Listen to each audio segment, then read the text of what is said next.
Hey folks, I'm Chris and I'm your Commander Mechanic, here with another special patron tune-up. That's right, we've got another front-of-the-line tune-up for a patron today, and we'll be taking a look at it in just a moment. Before we dig in, I want to remind everybody of our big August giveaway. You still have an opportunity to subscribe and enter to win the full 100-card Yuriko the Tiger's Shadow EDH deck, Commander Mechanic certified.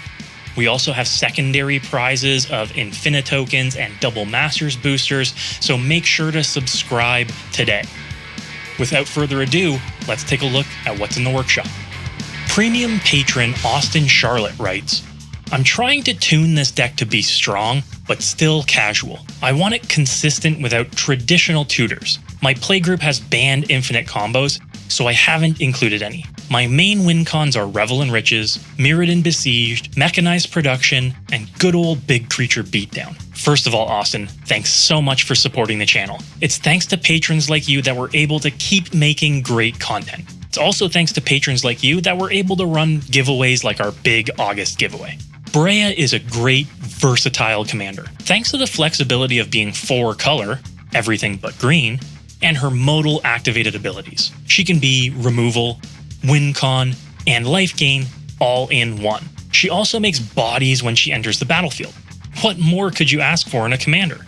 You've included some ways to use Breya, but not exploit her abilities. Like you mentioned, no infinite combos. However, on that note, you do have one infinite combo in the deck, Sharum the Hegemon, plus a clone like Sculpting Steel or Phyrexian Metamorph. They create a loop repeating enter the battlefield and dies triggers. Interestingly enough, your win cons all care about artifacts without being artifacts. That's not a bad thing. Mechanized Production and Revel in Riches, combined with Dockside Extortionist, that can get out of hand quickly, and that's without Anointed Procession in play. Apart from that, you've got a lot of your bases covered. Your mana base is good, even if you're relying on a handful of tapped lands to obtain your colors. A few concerns, however. Your mana curve is higher than average, with a strong peak at 4 converted mana cost. Your commander is at 4 as well, making that spot very congested. Let's try to bring it down a little bit.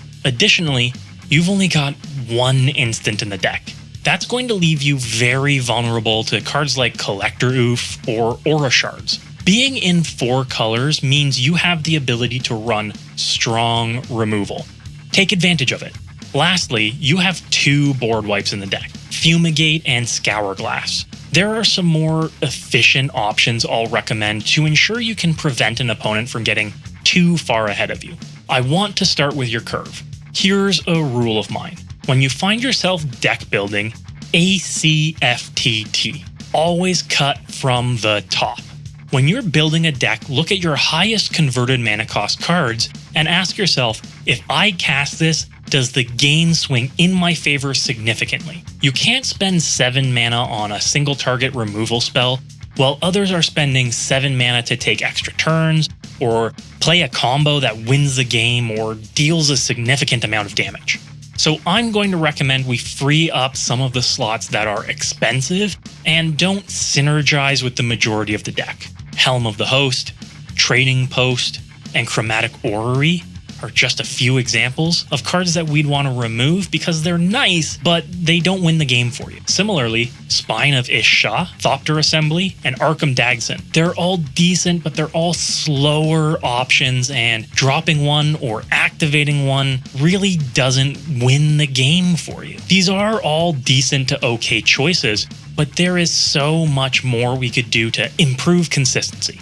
I want to include some strong removal options at instant speed. Some of my favorites are Snuff Out and Swords to Plowshares, and perhaps most importantly, Fire Covenant.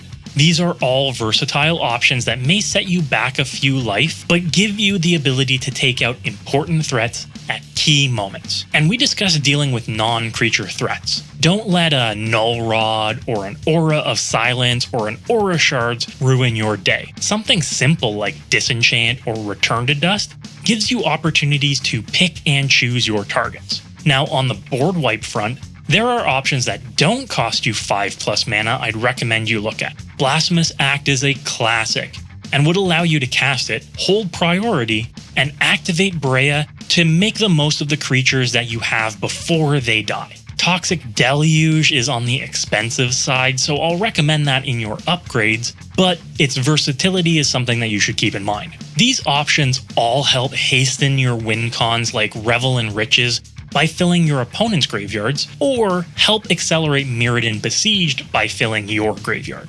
A creature I'd really recommend adding in is Arcbound Ravager. In classic Affinity fashion, Ravager can turn a clogged board into a beefy unblocked creature quickly, ideal for closing out a game or taking out a key opponent. Considering so many of your creatures have evasion already, like all of those Thopter tokens, dumping a boatload of counters onto an unblocked Thopter is a great way to out of nowhere knock out an opponent. Sure, Arcbound Ravager may cost you some resources, but it's a worthy inclusion at just 2 mana. I'm also going to recommend Time Sieve for the deck. You have a lot of ways to make artifact tokens very quickly, and make them repeatedly. Soul Herder or Conjurer's Closet, plus a decent Dockside Extortionist alone allows you infinite turns with a Time Sieve.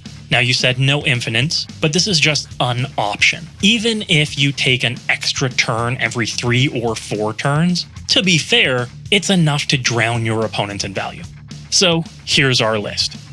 Note that the curve and the price tag have both come down, but the power and versatility of the deck are both still high. You've got more removal options and a few more consistent ways to trigger your win cons. I think Revel in Riches is going to be the real all-star, but I do have a soft spot for that card. This deck could almost really be called Treasure Token Tribal, with all of the treasure producers you have in. I can see that getting pretty nutty with the amount of mana generation you can really crank out. For upgrades, if you really want to improve the consistency, I'd recommend tutors. You mentioned you wanted to avoid traditional tutors, but you're in black, so Demonic Tutor is on the table. But so are some of Blue's artifact-specific tutors, like Fabricate, Whir of Invention, and Reshape. Improving your counter package would help be a safer bet overall. Swansong is a great, low casting cost counterspell that hits many problems your deck has. And the new Deflecting Swat is quickly becoming a staple in the format. Lastly, Urza Lord High Artificer would be an incredible addition to the deck. It would turn all of your treasure tokens into Mock Sapphires. He even turns non-tapping artifacts like Cranial Plating or Ichor Wellspring into mana rocks, while also letting you cast spells for free. There's a reason why it's a really powerful card. Thanks again, Austin, for becoming a patron. It's thanks to your support that we're able to continue to grow and make great shows. Let us know in the comments below what you've managed to do to your Breya deck based on this tune-up. And for everybody else watching, let us know in the comments below how you would continue to improve this Breya deck. If you want to become a patron, go over to patreon.com/cmdrmechanic and join today. There are great goodies for everybody. But until next time, folks, good luck and have fun. And a big shout out to our patrons, our Lodestone Golem, Ben Frame, and our Metalwork Colossi, Nick Cooper, Charles Olson, and Austin Charlotte. Thanks, folks. We couldn't be the channel we are today without your support. All advice in this video is advice only. Commander is about having fun your way. Don't let anybody tell you how to play EDH.